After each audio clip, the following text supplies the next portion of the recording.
4A. Vocabulary. Idioms. What are idioms? I'll show you. Oh, I got the full mark. The test was very easy. Now in Arabic, we say this. That means something very easy. In English, we don't say the test was like water. If you say this, people will not understand what you mean. In English, we say the test was a piece of cake. It was a piece of cake. It was very easy. Now, piece of cake is what we call an idiom. So, an idiom is a group of words with a special meaning. These words do not give a literal meaning. Do you get it? Good. Now, look at the following extracts from the dialogue. These sentences are extracts. They were taken from the dialogue we took in the previous video, which is why it is not a bad idea to watch this video first, listening and reading. What do you think the phrases in bold mean? You look a bit down in the dumps. Now, a dump is a place where you throw garbage. Okay, what does that mean when you tell somebody that he looks a bit down in the dumps? We don't really mean that he looks like sitting in a garbage bin. What we mean is that he looks sad or depressed. Down in the dumps. Don't worry, it will be a piece of cake. We're done with this. It doesn't actually mean a piece of cake, it means easy. I know these Slim Quick diet pills. You take pills to lose weight.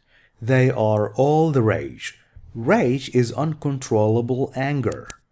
And that's not what we mean by this idiom.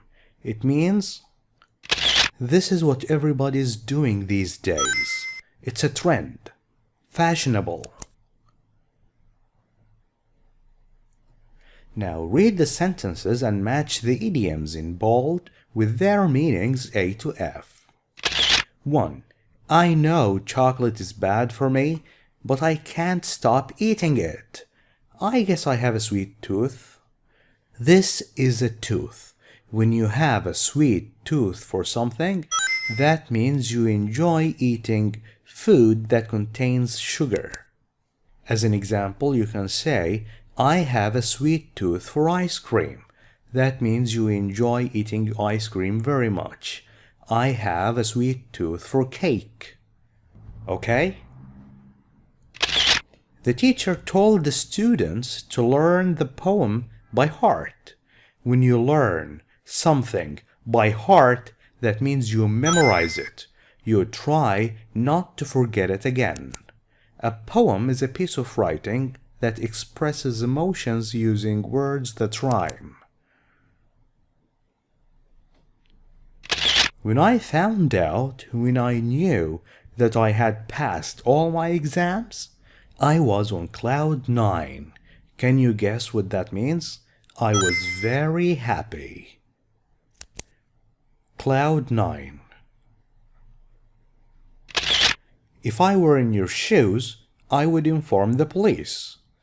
When you are in somebody's shoes, you imagine yourself in his or her place. This man is trying to understand women, so he is imagining himself in a woman's place. He put himself in a woman's shoes.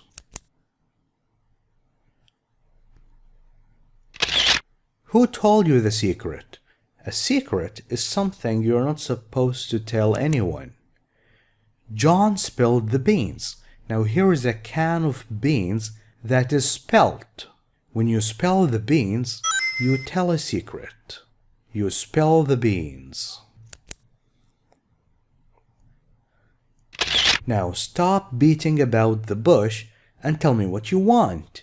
This thing is a bush. When you beat about the bush, you don't beat the bush itself.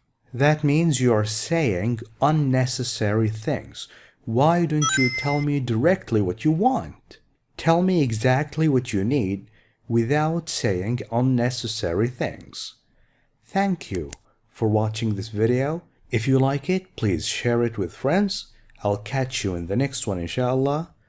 Goodbye.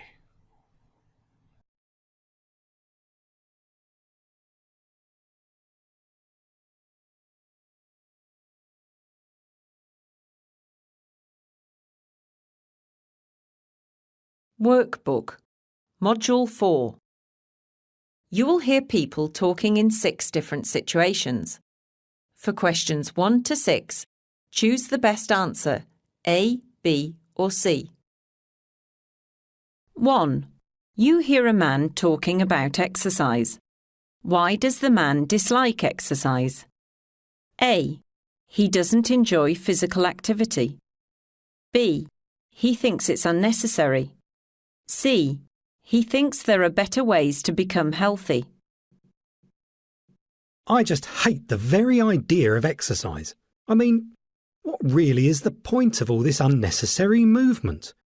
Watching people on a treadmill at a gym is like looking at a hamster running on a wheel in a cage. It seems to me that it is much better to just go outside and take a nice walk in the park. Or better yet, a day trip in the country. At least then you're enjoying the activity while at the same time keeping yourself healthy. 2. You hear a teenager talking about a recent football match. What lesson does the teenager learn? A. That sometimes you win and sometimes you lose. B. That you need to take all your opponents seriously. C. That you need to practice hard in order to win. I'm not quite sure why we lost the match. We certainly practiced a lot. I really thought we would win without any problem. We've even beaten this team before. But perhaps that's just it, isn't it? Maybe we thought things would be very easy for us. That's definitely a lesson learnt. Don't get too comfortable when you're on top and never think your opponent is no good, because you might just get careless and end up tripping and falling. 3. You hear a nutritionist talking on the radio about eating habits. Why are most people overweight? A.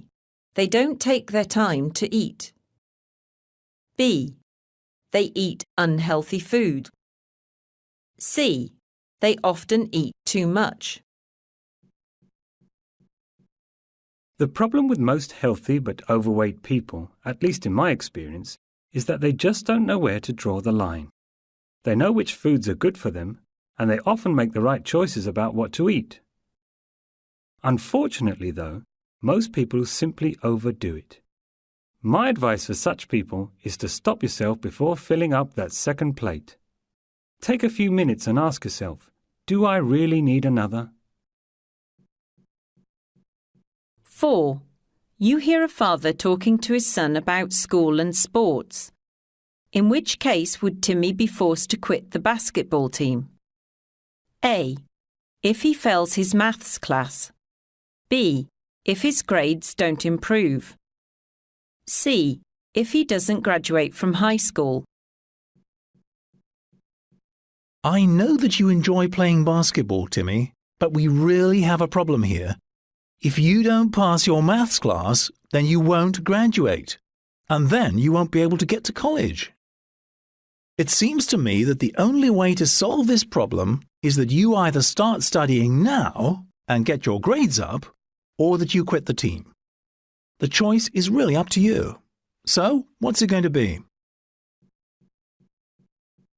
5. You hear an Olympic athlete talking about his training. How does the athlete feel about training? A. The purpose makes the difficulties worthwhile. B.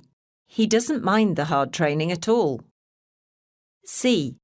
He constantly feels tired. It's really quite exhausting. Every day I wake up at 5 a.m. and after having a light breakfast I go to the pool and swim for about 2 hours. Later on in the afternoon I go to the gym and lift weights for about 1 hour, and at 5 p.m. I return to the pool and swim for another hour. It's a hard schedule, I admit, and sometimes I feel terribly tired. What helps me to push on, however, is the goal. If you keep that in mind, then you can accomplish anything. 6. You hear a man talking about a hobby. Why won't the man hike anymore? A. He is bored with it. B. He has grown too old. C. He has other hobbies now. One of my favourite hobbies was hiking through the mountains. Sometimes I'd just pack my bags and head out with the sunrise, taking any direction I felt like. I loved everything about it. The fresh air, the cool wind blowing across my cheeks, the beautiful ravines, and the wonderful animals I would encounter. Those are memories that I'll never forget. Indeed, a man's hair might change colour, but the mountains, they'll always be the same.